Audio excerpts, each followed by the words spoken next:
Hello my friends, now it's the crazy situation happening on the front lines. Russia is withdrawing its forces from the Pokrovsk direction and they send all of their units towards this direction. They try to break through towards Dnipropetrovsk region. So before they accumulated the forces in this region, and we all expect the Russian attack may start towards Pokrovsk, Mirnograd for them to close this pocket, and also they could go towards Dobrapilya direction and with their second attempt to break Ukrainian defense, the main Ukrainian defense line. But with this withdrawal of the forces, this plan looks absolutely unrealistic. And again, they withdraw the forces not behind the front lines, no, they're sending those to reinforce a recently successful direction for the Russian army, where they continue to gain more territories, Dnipropetrovsk Oblast. So here's the recent update. This is Pokrovsk and Russia is just taking the forces out. So 74 motorized brigade, 137th, 55th, plus some other different regiments were taken from the place to reinforce Dnipropetrovsk direction. Because actually here Russians crossed the river and partially broke Ukrainian defense line, the first one. While judging on those forces deployed, I may say that they might try to attack even Novopavlivka from two of the directions. And here it's 100% that Ukrainian defense is not as robust as in Pokrovsk. So here's the report. Russians moved the 90th Tank Division and lots of the brigades redeployed from southern Pokrovsk towards Novopavlivka. Novopavlivka is over here, which I showed you, yeah? Which means that only 15th and 30th brigades and elements of 27th Division remain south of Pokrovsk. So not many forces left there. It means that Russia will not attack Pokrovsk from the south.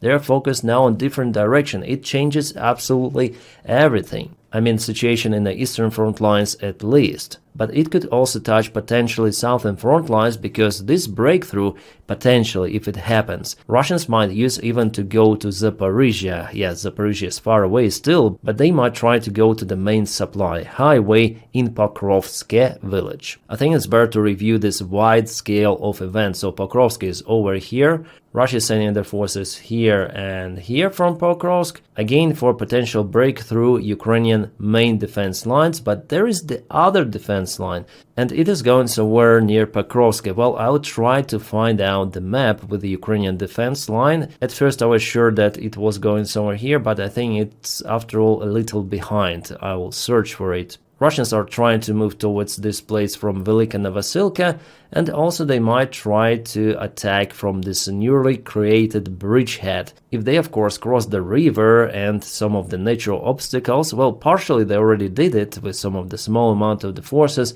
but major forces are unable to do it yet. Russians need to move their vehicles for the successful assault towards Pokrovsk, and from Pokrovsk Russians might advance further to Zaporizhia. That's the main target. So here we have Pokrovsk, and there is the river goes southbound to Hulaypole, and those are the Russian attack vectors. They want to advance and cross Ukrainian defense, and if they do it successfully, they might even increase the pace of their attacks, because there are not many settlements in this vast area and there are not many defense lines until Vilyansk, and this line is not as robust as this initial one. But we know that the Ukraine is digging some trenches even in this area now. Well, for now it's just the planning of the Russian attack. They want to go to Pokrovsk, but I don't think it's real for extensive period of time, because Russian army is basically exhausted. Nevertheless, they move some of their reinforcements and now they have new goal. And if we check out this vulnerable part of the front lines, for example Zaporizhia region and Dnipropetrovsk, you see one more Russian advancement which happened for the last 24 hours, so yesterday and today, and every day they take the ground, so they want to pour their forces to the most profitable direction for them. But it is not Donbass, this is Dnipropetrovsk Oblast. If we speak about this part, it is not in the Russian constitution. Putin put Zaporizhia and Donetsk Oblast, but not Dnipropetrovsk, so why Russians are fighting for this piece of land? Well, the answer for that is pretty much simple. Russians want to occupy the entire Ukraine. By the way, about Sumy, I expected some of the good news to come, but unfortunately we have bad news. After all, Russians managed to get some of the reinforcements to this region. Yesterday there was heavy battle in Alexeyevka, and near it Russians at first retreated, but later on they pushed quite hard. So it was yesterday and it is. Today, they advanced towards Novomykhailovka, which was previously liberated by Ukrainian army. It's the first territorial gain for the Russian army in Sumy direction for the last several months. Yeah, you see this movement. So before, just Ukraine was getting some of the ground, pushing Russians aft and aft towards their border. But with this one, yeah, Russians didn't occupy any sort of the new village, but Novomykhailovka is under the threat now. As well as more Russian forces moved to the northern part of Alexeyevka, according to my information. Also, Russians are moving a little towards Konstantinovka from Alexander Shiltine, so it was a couple of days ago, and it is right now a little bit expanding the gray area and advanced with the red ones. It's been stated as this forest patch is now under their control. Well, they move here very slowly. However, they already use lots of the artillery and drones on Konstantinovka itself. But you know, after all, the situation for Russians on the ground is far to be perfect. They again suffer significant losses with all of those midwaves. Midwaves, we continue to speak about it, but there are tons of the videos presented in Telegram, on X platform, Twitter, where you might witness what happens usually to the Russian soldiers. And you know, I subscribe also for the Russian channels out there, but they show less of the losses, honestly, less of the videos published with Ukrainian soldiers compared to those showing the Russian soldiers, like for example over here. Because of the platform regulations, I cannot show you what happened to them, but it was kaput. It happened in Novotoretsk, this is Dobropilya sector, not far away from Pokrovsk. And also Ukraine causes some of the vehicle losses for Russians. For example, this is the tow vehicle with artillery system. It was parked somewhere.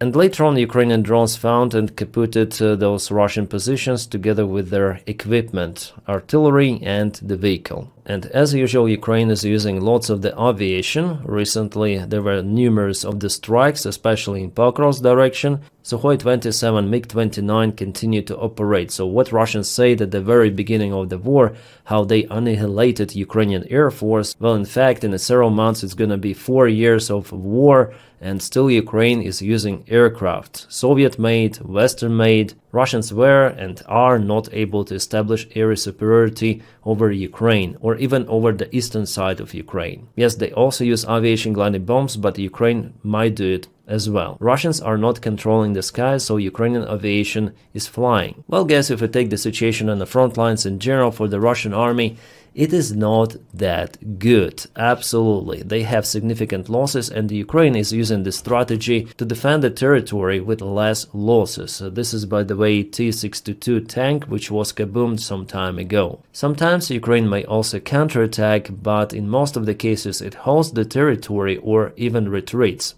a little, moving back to the new positions with a drone army. And every time Russians move to the new tree line or the new field, they are being attacked by Ukrainian drones. This process is constant, it never stops because Ukraine has lots of the drones. Well, still not enough to create the kill zone all around the front lines, but Ukraine is working on that. With the Ukrainian drone army commander Magyar, I think it is possible. Interesting, analytics from Atlantic are saying that Ukraine is winning this war. They say that a new strategy of Ukraine on the front lines is delivering surprising results. Ukraine may be winning the war of attrition. Russia expected quick gains in the northern Ukraine, but key cities and logistics hubs remain firmly under Ukrainian control.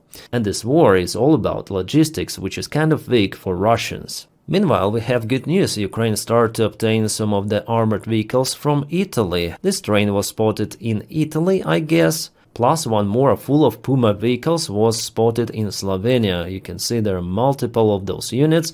As reported, this train goes to Ukraine. Also, kind of the strange stuff is happening with the Czech Republic. They want to give Ukraine more of the tanks. Why is it strange? Because Ukrainian skeptic won elections. His party got 30%, it's the leading one, and it will create the coalitions with many right parties in Czech Republic. Andrei, I guess the name of the guy, I thought he would be a next Orban, but Czech Republic is definitely willing to support Ukraine. And today, Andrei said that in general, initiative for Ukrainian military support is good. Well, I expect that after all he will try to pass this Czech initiative to some sort of the other country, like for example France, but it will continue. European partners will support Ukraine. And here we are speaking about roughly 30 of the modernized T-72 tanks. Ukraine needs those tanks because there are some of the losses on the front lines. So what is happening in Russia? Obviously, more kabooms every day. In Novosibirsk, this factory was hit.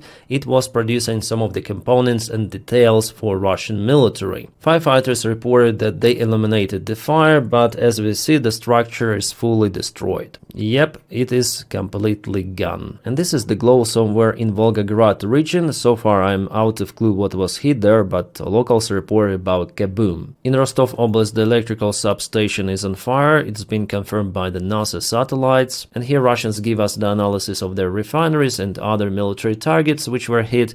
Totally 40 of the targets were kaboomed, which makes the months of August and September the most profitable for Ukrainian long-range attacks. A Russian Foreign Minister Deputy Sergei Rybkov stated that all of the positivity which was gained between United States and Russia during Alaska meeting is now mostly ruined. Well, kind of interesting. Maybe it gives us the hint that United States is pushing Russia more, and Russians, they don't like it. Again, about Tomahawk missiles, I don't know how you can call them. Well, I personally don't think that Donald Trump will support them to Ukraine. Well, I would be shocked if it really happens. Surprise, surprise. But it seems like Russians really think that it could be like that. So Donald Trump is in a way pushing Russians or pricing them, especially Putin. That's why Putin wants to counteract that, he's been called a paper tiger or something. And you know what? After Rybkov stated about worsening relations with the United States of America, a Russian stock market plunged down by a lot. Some of the companies lost more than 10%. Kind of the bad news. And guys, please, if you want to support the job that I do here on this channel, you may follow me on Patreon. The link for it is in the video description right below, or join the membership of the channel. Thank you guys for your kind support and motivation. Because of your support, I am filming the content on this channel, so thank you so much for it. My friends, I wish you all a peaceful sky wherever you are, and have a great time.